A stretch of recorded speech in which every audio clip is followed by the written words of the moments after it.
As in, like, all my friends and my close friends know, like, Hackney is very close to my heart. Like, Hackney is where my heart's at. And even within London, like, for example, you know, when people ask you, where do you want to live when you grow up? I've always lived in Hackney, and I always want to live in Hackney.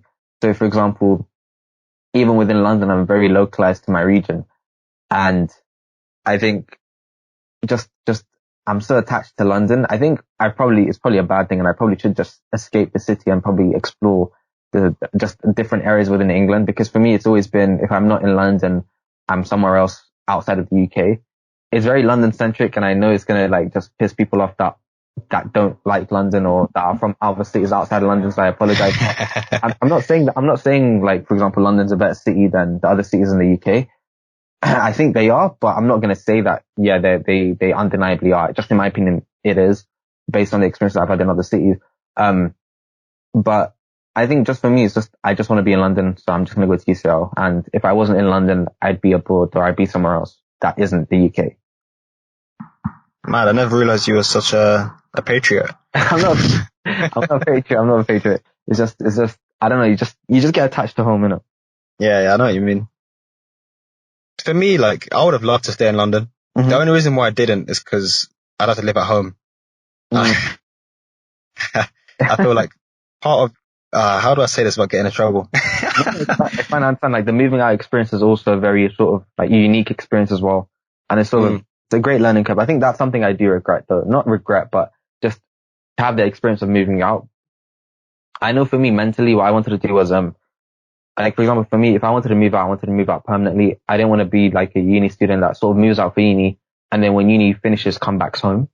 So for me, it's sort of like, I'd move out, but when I move out, it's sort of like me just permanently moving out. So then, like, that's why I didn't really have an issue with sort of like, cause I stayed at home for uni. So I didn't really mind that because like for me mentally, it was sort of thing like when I finish uni and I move out, it's sort of, I've just moved out. So it's not like I can see myself moving back in a couple of years time after my uni degree finishes as well.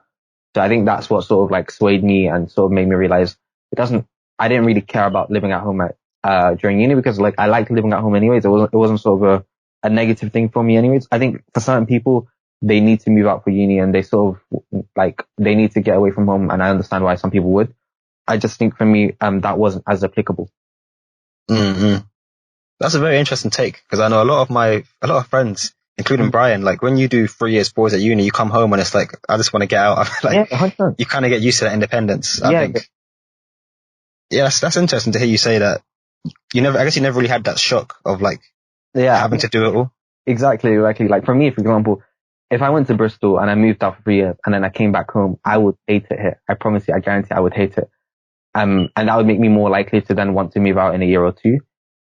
I haven't done that. So then I don't have that feeling. I don't have that like angst of wanting to leave out soon. But I know that I probably will do soon. So then when I do, it's sort of like a very permanent type thing rather than a temporary 3 year, 4 year move out for uni and then come back home. Yeah. Cause I guess then it's more, not more powerful, but it's more symbolic. Like you're actually a grown man now. You got your job, you got your life sorted out. And you're out. I don't think it's that. I don't think it's not really. I wouldn't class it like a symbolic thing. It's just sort of. I've just moved out. Like let's not make it a bigger deal. I think it's a big deal, especially for parents, because it's like this is the first time where you yourself would have been out of home like for permanently. Yeah, that is true. I get that. I think for me in my household, like there's 6 kids, right? So we all still live at home. So no one's actually moved out yet, but.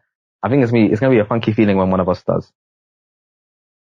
Are you the oldest? No, I've got an older sister, so I think she probably will be the first. Oh man, I'm the oldest of 5, so I think it's a very similar thing. Mm-hmm. But I guarantee I'm gonna be first. 100%. You just finished uni. Wait, no, you've got 1 more year left, don't you? 2. 2022, man. Yeah. You're definitely gonna move out soon. Yeah, it's nuts. Mm-hmm. Moving out is a big thing. But like, it's interesting how you say you want to stay in Hackney. Like, I would have thought, I don't know, I guess maybe I'm just not too keen on my own area myself, but. I don't know, like, I think it's just, when you consider the other areas in London, I think this is just basically, disclaimer, this is just my personal opinion, this is just my, like, train of thought. Yeah, of course. As in, I just gotta say it to people listening, innit? As in, I think for me, it's just sort of, I love what my area has to offer. I think in terms of like when I go around and I see the people in the area, when I go around and I can see like the different sort of places available. Like if I walk down the street, I'm in Shoreditch. If I walk down the other side of the street, I'm in London Fields. I'm in Dalston. Hackney Central's just down the road. I've got lots of family in the area. So it's sort of like, it's very convenient for what I need. And then sort of like the area, it's sort of like the area's improved over the past few, I think especially since the Olympics, there's been a lot of like development into property and sort of development into making the area a better place to be. But then because of that, we also have like some gentrification aspects as well. So then that also has an effect. But I think just overall, like in terms of what Hackney is and the area that it is and what it has to offer for me as a person, it matches it. That's why I'd always want to stay in Hackney. Like, I'm not going to say that I'm not saying it as in like Hackney's the best place in London, period. It's sort of like for my needs and for what I want as a person and what I want out of my area, Hackney sort of just matches it. Would you say like, because you were born here, right? Yeah. Yeah. Your parents weren't. Would you say London feels like home to you? It's the only home I've ever really had, you know, like I've never gone back to Somalia. I've never actually gone to Somalia. Funnily enough, I've never actually been to Africa, which always shocks people when I tell them that. They're always like super shocked. Yeah. As in like the only person that's been to like out of the kids, the only person that's been to Somalia out of the 6 kids that my parents have had is only one, which is like, my youngest brother. And what the hell? That's unexpected. No, as in, it's the sort youngest. Of, yeah, it's sort of, I can't, like he was basically like a toddler when he happened. So he can barely remember anyways.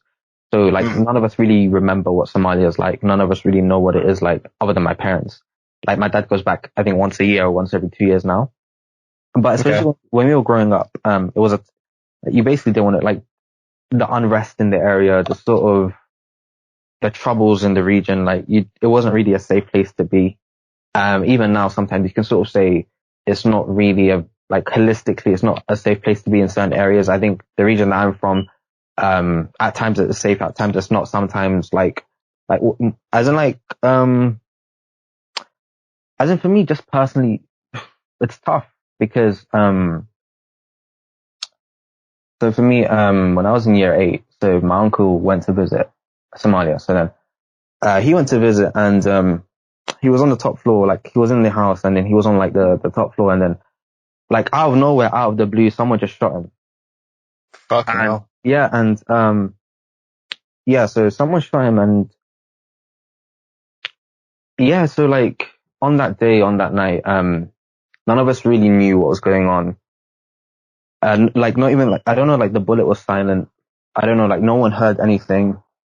So this was at night and, my auntie or my grandma, she goes up in the morning because he didn't come down for breakfast. And then she goes up to his room. He's on his bed, the bullet in his back, and the bed soaked with blood. And we find out the news in the morning. And I saw that and I remember that day. And because I wake up and I remember this day because at that time my uncle was abroad and my dad was abroad, but my dad was in Saudi Arabia at the time.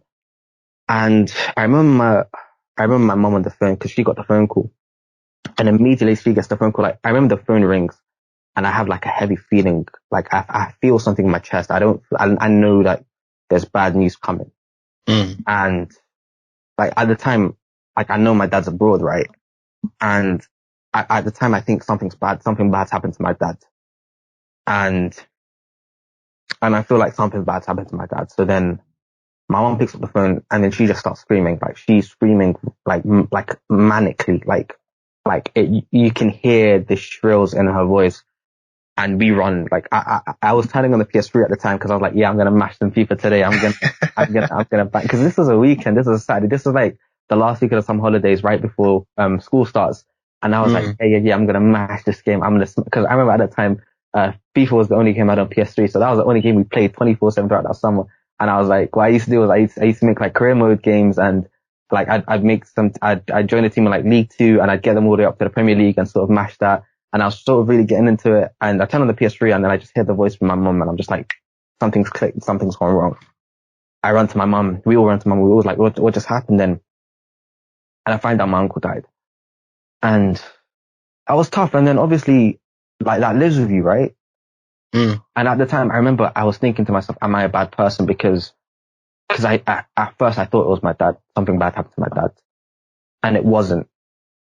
And it was my uncle instead. And I thought to myself, am I a bad person for it being glad that it wasn't my dad?